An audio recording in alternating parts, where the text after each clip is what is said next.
Breaking news kami lanjutkan kembali bersama saya Dita Faisal. Tim Basarnas dari Jakarta bersiap untuk bertolak ke Majene, Sulawesi Barat. Untuk membantu pencarian korban di Majene, 10 personil tim Basarnas siang ini berangkat dari Lanut Halim Perdana Kusuma, Jakarta. Selain personil tim penyelamat, Basarnas juga mengirimkan logistik yang diperlukan selama proses pencarian korban dan penanggulangan bencana. Penambahan tim SAR ini diperlukan untuk mendukung dan mempercepat proses pencarian korban yang tertimbun di antara reruntuhan bangunan.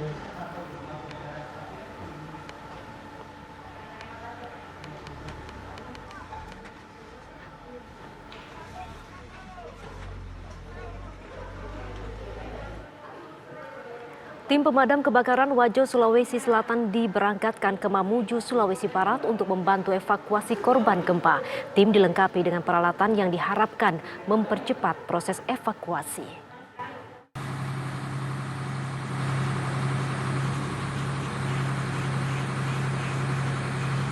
Tim rescue pemadam kebakaran Kabupaten Wajo, Sulawesi Selatan diberangkatkan ke Mamuju, Sulawesi Barat untuk membantu evakuasi korban gempa. Mobil rescue ini dilengkapi dengan beragam peralatan darurat bencana, diantaranya kren pengangkat hidrolik kapasitas 5 ton. Akan memberangkatkan tim personil dari Satuan Polisi Pamong Praja, Damkar dan Penyelamatan untuk berangkat ke Kabupaten Mamuju, Sulawesi Barat dalam rangka membantu evakuasi warga Mamuju dan sekitarnya terhadap korban bencana gempa bumi yang terjadi di daerah tersebut. Kemudian Kabupaten Wajo mengirimkan personil ini sebanyak 6 orang yang dilengkapi dengan armada penyelamatan dengan peralatan yang cukup lengkap. 6 orang dalam satu tim ini diharapkan bisa membantu mengevakuasi korban gempa yang tertimbun reruntuhan bangunan. Dari Wajo, Sulawesi Selatan, Puang Hendra Sutomo, TV One mengabarkan.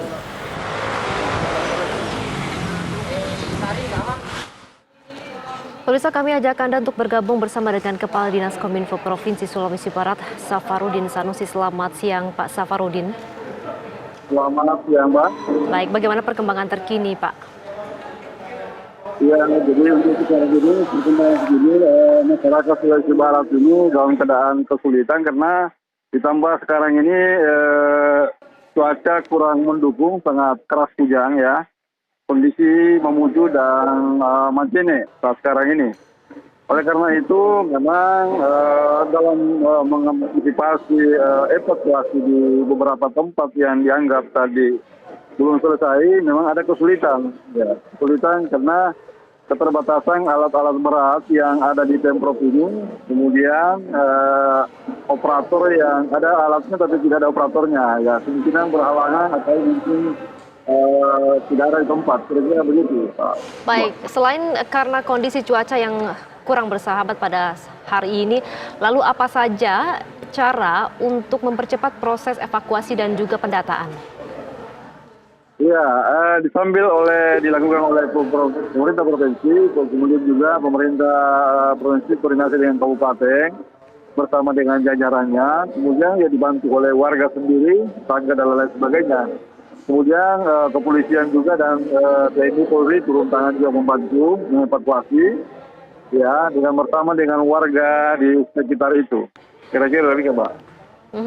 Sejauh ini, Pak, yang ingin kami ketahui dan juga pemirsa ingin tahu apa saja yang sudah kemudian dilakukan untuk bisa didengarkan oleh pemirsa, walaupun memang seluruh pihak saat ini bergerak saling bahu-membahu. Yang kami ingin tahu dari Pak Safarudin sendiri sejauh ini seperti apa, Pak? Iya, memang ada kekurangan kita di sini karena komunikasi sangat terbatas kepada teman-teman media, kepada masyarakat karena keterbatasan infrastruktur yang kami miliki. Karena termasuk radio itu tidak jalan, ya, hanya dengan teman media lewat WA dan lain sebagainya memperoleh kepada masyarakat tempat-tempat yang dimana rawan dan terjadi bencana bangunan yang roboh dan lain sebagainya. sehingga secara otomatis masyarakat di situ dia akan membantu tanpa ada arahan yang maksudnya terarah dari teman-teman lain kira-kira. Karena kita terbatas dengan tenaga yang ada. Karena sekarang masih dalam pengungsian, Mbak, masing-masing menyelamatkan keluarganya masing-masing. Ya, apalagi hujan keras ini susah orang keluar ini. Aha. Baik Pak Safarudin, Ya. Sebagai Kepala Dinas Kominfo, tugas Bapak tentunya untuk membantu masyarakat agar bisa berkomunikasi. Lalu bagaimanakah jaringan komunikasi di sana? Karena saya mendengar bahwa yang paling diutamakan saat ini adalah pembenahan dari tiang-tiang listrik ataupun kabel-kabel komunikasi untuk bisa mempermudah akses kontak antara satu pihak dengan lainnya. Iya, tinggal kita mendatangi karena kalau kita mengharapkan untuk komunikasi langsungnya dia agak susah.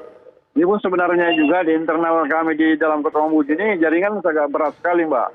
Jadi itu tadi melakukan saja WA dan cara-cara lain yang kira-kira efektif untuk melakukan komunikasi kepada para petugas dan masyarakat yang bisa mengevakuasi di mana TKP yang dianggap sangat rawan, artinya sangat banyak korbannya, kira-kira demikian, Mbak.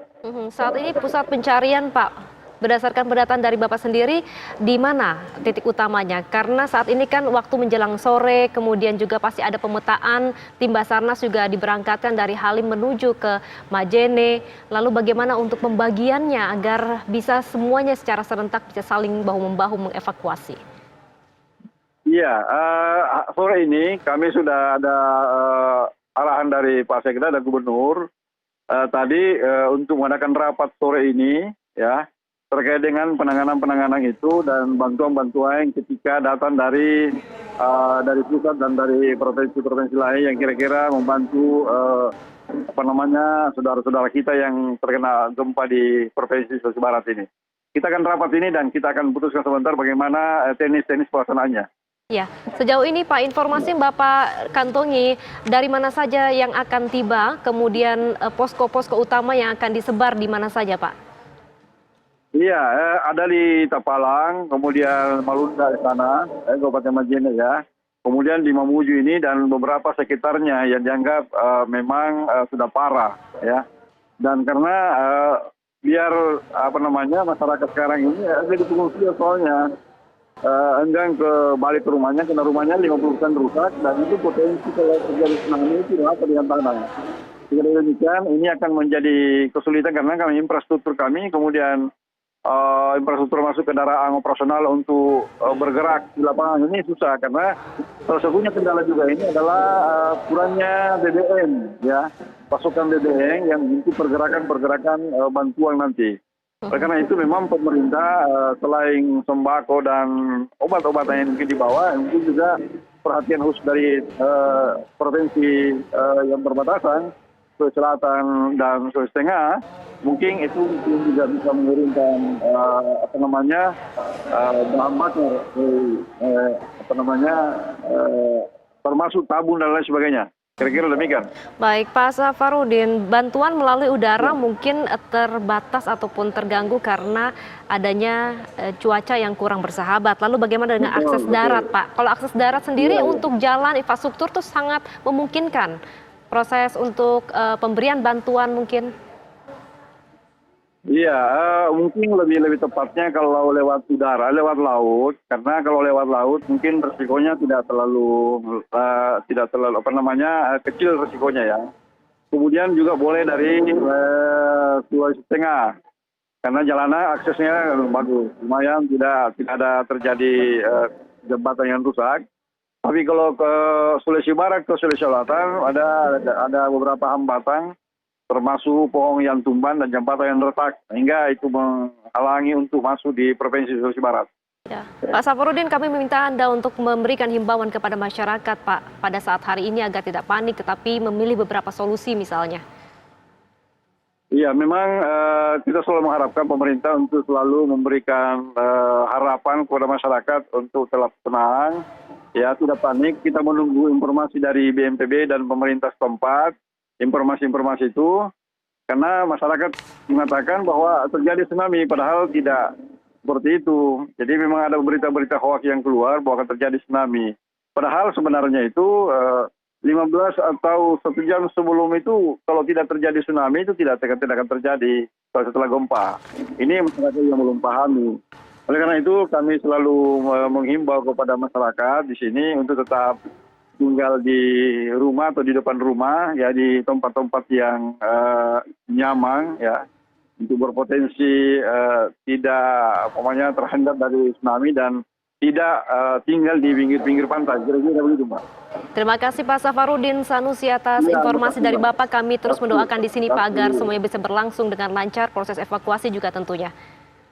Iya, makasih Mbak. Baik, pemirsa, kami akan lanjutkan kembali informasi terkini. Breaking News akan segera kembali.